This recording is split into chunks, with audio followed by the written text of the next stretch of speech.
Hola, ¿qué tal a todos? Vamos a continuar con nuestro curso de dinámica. Estamos en la unidad 2, cinética de la partícula, y la segunda ley de Newton en coordenadas normal y tangencial. Entonces, en la videoclase del día de hoy vamos a continuar con los ejemplos. Ejemplo 49.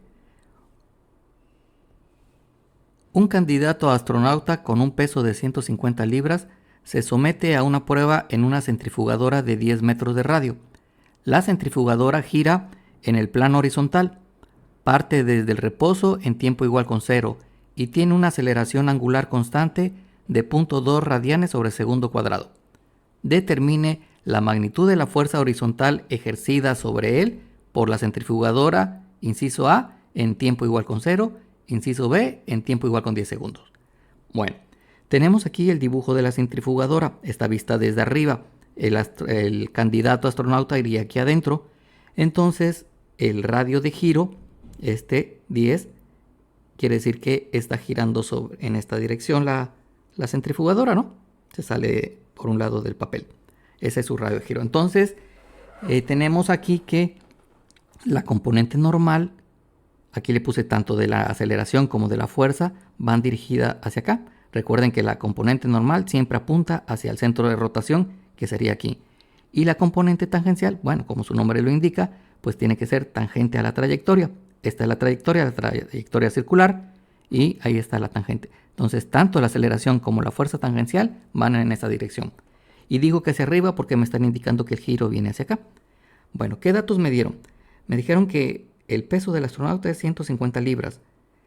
Y, por cierto, el radio me lo dieron en metros, así que uno de los dos voy a tener que convertirlos. Yo decidí trabajarlo en el sistema inglés y entonces los metros son los que voy a convertir. La aceleración angular me dijeron que es 0.2 radianes sobre segundo cuadrado. Esa no necesita conversión, en cualquier sistema es lo mismo porque está en unidades de giro, en unidades angulares, radianes, que es la misma para ambos, ¿no? Como dicen que parte del reposo, pues la velocidad angular inicial, la velocidad de giro inicial es 0. Como dije que voy a estar en el sistema inglés, me voy a quedar con 32.2 pies sobre segundo cuadrado para la aceleración. Fíjense que esta es aceleración lineal y esta es aceleración angular, o sea, cómo cambia el ángulo. Aquí es cómo cambia la distancia, la longitud. Bueno, entonces los 10 metros los voy a convertir, ¿no? Y yo sé que en un pie tengo 0.304 metros de acuerdo a los factores de conversión. Y entonces quiere decir que me queda 10 por 1 entre 0.304. Esto me va a dar 32.89 pies. Voy a necesitar también la masa para la segunda ley de Newton, ¿no? Suma de fuerzas igual a masa por aceleración. Como me dijeron que el peso vale 150 libras y yo sé que peso es igual a masa por gravedad, pues divido entre gravedad para obtener la masa, que es lo que estoy haciendo aquí. 150 libras entre 32.2 pies sobre segundo cuadrado me queda 4.66 Slug. Acuerden que esa es la unidad de masa para el sistema inglés. Bueno, ya hasta ahí tenemos todos los datos trabajados. Ahora, como les pongo aquí, del tema de movimiento circular, en la unidad 1, recuerden cuando vimos componentes normal y tangencial del movimiento, después vimos un caso particular que era el movimiento circular. Entonces, en ese decíamos, la aceleración normal es igual a la velocidad angular al cuadrado, omega cuadrada, por el radio. Y la aceleración tangencial es igual al alfa, que es este alfa que me están dando, por el radio. Entonces, ese ya lo puedo calcular. Como tengo 0.2 radianes sobre segundo cuadrado por el radio que vale 32.89, esto me va a quedar 6.578 pies sobre segundo cuadrado. Y eso es constante por dos razones. Una, porque aquí lo dice, tiene una aceleración angular constante. Si esta aceleración angular es constante, esta aceleración tangencial también va a ser constante. Eso por un lado. Y por otro lado, estoy viendo aquí que el alfa, que es la misma de acá, este alfa no tiene la variable tiempo, es decir, es una constante, es un solo número, 0.2. Entonces esto me está diciendo que no varía con respecto al tiempo, va a permanecer fijo. Entonces por dos lados sé que esto es una aceleración constante. Y además, en el mismo tema, veíamos que la velocidad angular es igual a la velocidad inicial más la aceleración angular por el tiempo. Si ustedes recuerdan, en algún momento les comenté, esto era como tener algo así, ¿no? Cuando decíamos la velocidad es igual a la velocidad inicial más la aceleración por el tiempo. O sea, las mismas fórmulas, nada más lo cambiábamos para ángulo, ¿no? Entonces, para el inciso A, en el tiempo igual con 0. Bueno, suma de fuerzas, en este caso no hay muchas fuerzas, solo lo que se ejerce sobre el astronauta. Entonces, la fuerza tangencial va a ser igual a la masa por la aceleración tangencial. Entonces, ¿cuánto tengo de masa?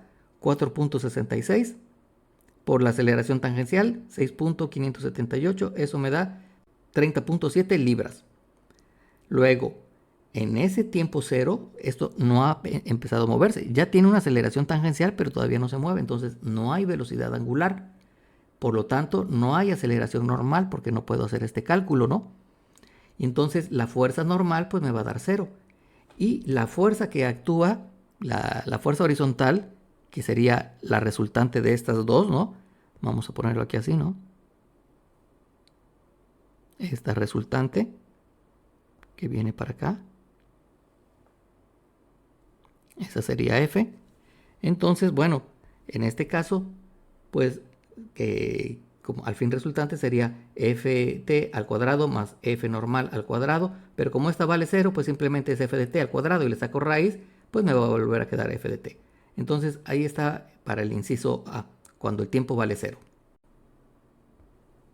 Para el inciso B, en el tiempo igual con 10 segundos, pues decíamos, la velocidad angular inicial vale 0. Así que solo me quedaba el alfa por el tiempo. Entonces es 0.2 por 10 segundos. Esto me va a quedar 2 radianes sobre segundo. Esa es la velocidad. Ahora sí ya hay una aceleración normal entonces, que va a ser omega cuadrada por el radio. Así que es 2 al cuadrado por el radio, que es 32.89. Esto me da una aceleración de 131.56. La fuerza tangencial es la misma, no cambia. Sin embargo, pues vamos a poner otra vez el cálculo aquí, ¿no? Es la masa por la aceleración tangencial. La masa es 4.66 por la aceleración tangencial, que decíamos que esta es constante. Entonces va a estar todo el tiempo actuando y eso nos daba 30.7 libras. Para la fuerza normal, pues va a ser la masa por la aceleración normal. Entonces la masa es 4.66 slug y la aceleración normal 131.56 pies sobre segundo cuadrado. Entonces esto me da 613.1 libras. Ahora la fuerza, ahora sí ya las dos componentes van a trabajar. La elevo al cuadrado cada una, 30.7 más 613.1 al cuadrado. Los sumo y le saco raíz y me queda 613.9. Fíjense que casi es lo mismo. La verdad pues sí, porque esto es 20 veces más grande que esto, ¿no? O sea, si lo multiplico por 10 serían 300, si lo multiplico por 2 sería 600. Entonces, esta es mucho más grande que esta y todavía los elevo al cuadrado, pues esta casi no contribuye, ¿no? La fuerza tangencial. La que domina es la fuerza normal. Y bueno, pues ahí está hecho el ejercicio.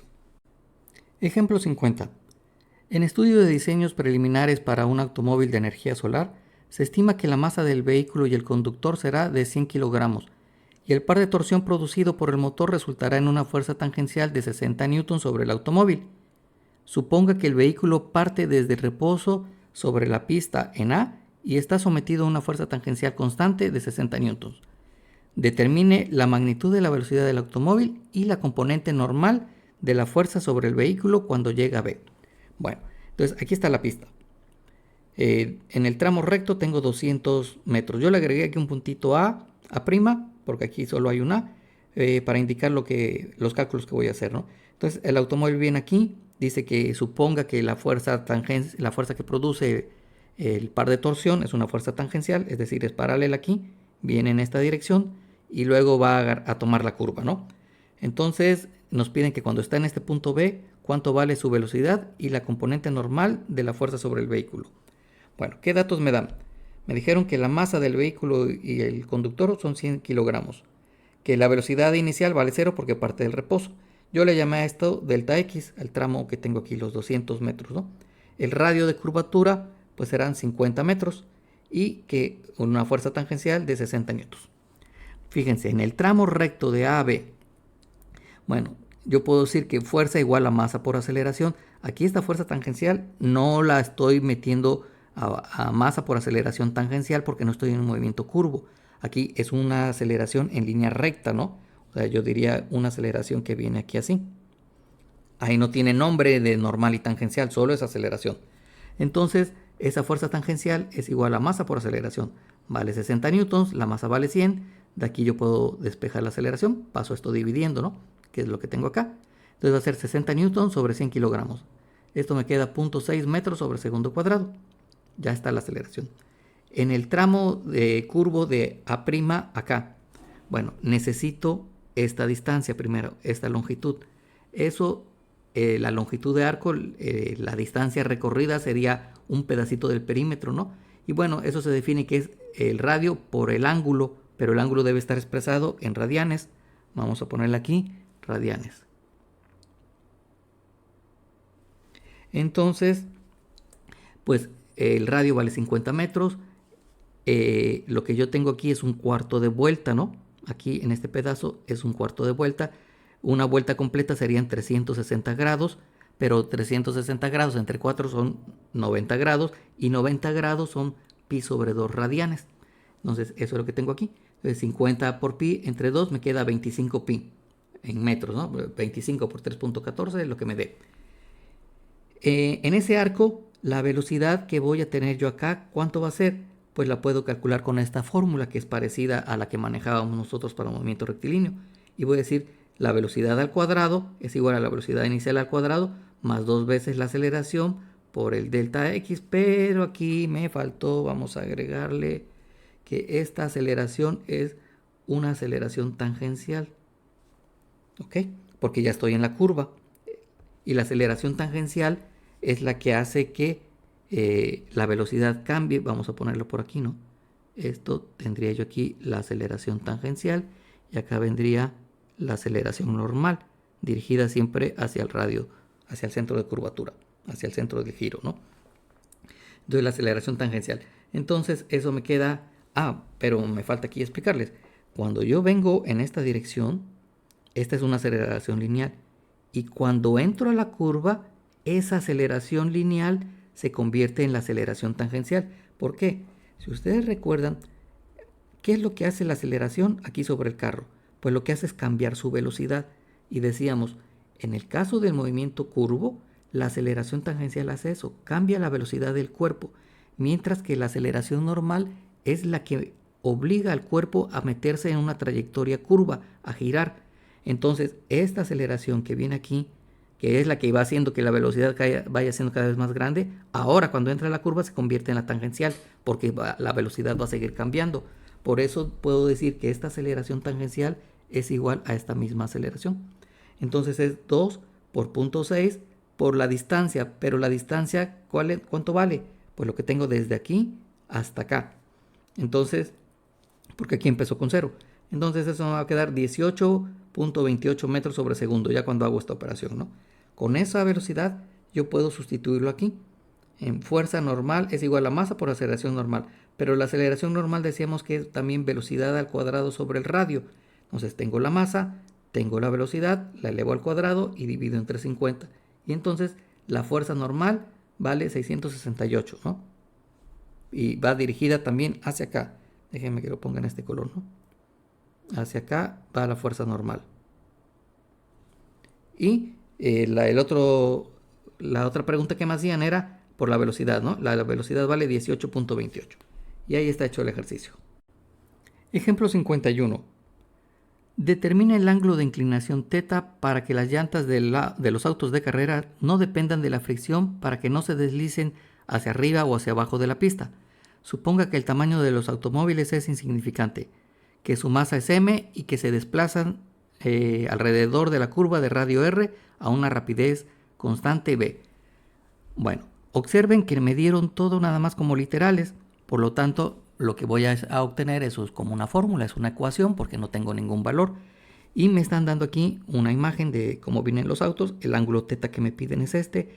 Cuando los autos de carreras toman aquí la curva, pues la fuerza centrífuga tiende a sacarlos, ¿no? Y lo que actúa en contra es la fuerza de fricción, una fuerza de fricción que viene de este lado y que lo impide. Entonces me están diciendo, bueno, ¿cuánto ángulo puede tener aquí para que no haga falta esta fuerza de fricción, que él pueda tomar la velocidad, que él pueda tomar la curva y que no dependa de esa fricción, ¿no? Que tenga que venir más lento o más rápido para que no se salga. Bueno, la curva, el radio de la curva viene aquí así, ¿no? Lo voy a poner, aunque luego lo voy a quitar. Esto haría algo así, ¿no? Por lo tanto, Los ejes que yo necesito vendrá uno hacia acá. Este será el normal, el que va dirigido hacia el centro. Digamos que el centro va a andar por aquí. Entonces, ese eje es el que a mí me va a permitir calcular las fuerzas normales. Entonces, para que lo tengan en cuenta, voy a quitarlo porque me estorba eso. Igual este, ¿no? Listo. Entonces, seguimos. Tengo aquí abajo ya el diagrama del cuerpo libre para el carrito. Decíamos, aquí está mi eje normal y voy a tener un eje vertical. ¿Qué fuerzas actúan sobre el carro? Bueno, pues actúa el peso. Aquí está. El peso igual a masa por la gravedad. Al actuar el peso, el plano inclinado reacciona con nuestra normal, que en realidad iría repartida entre estas dos, pero yo la concentré aquí. No hay ningún problema en eso. Pero recuerden que antes nosotros lo que hacíamos es descomponíamos las fuerzas sobre el plano. Ahora no. Ahora quiero sobre los ejes X y Y todo lo que sea inclinado lo tengo que descomponer en eso.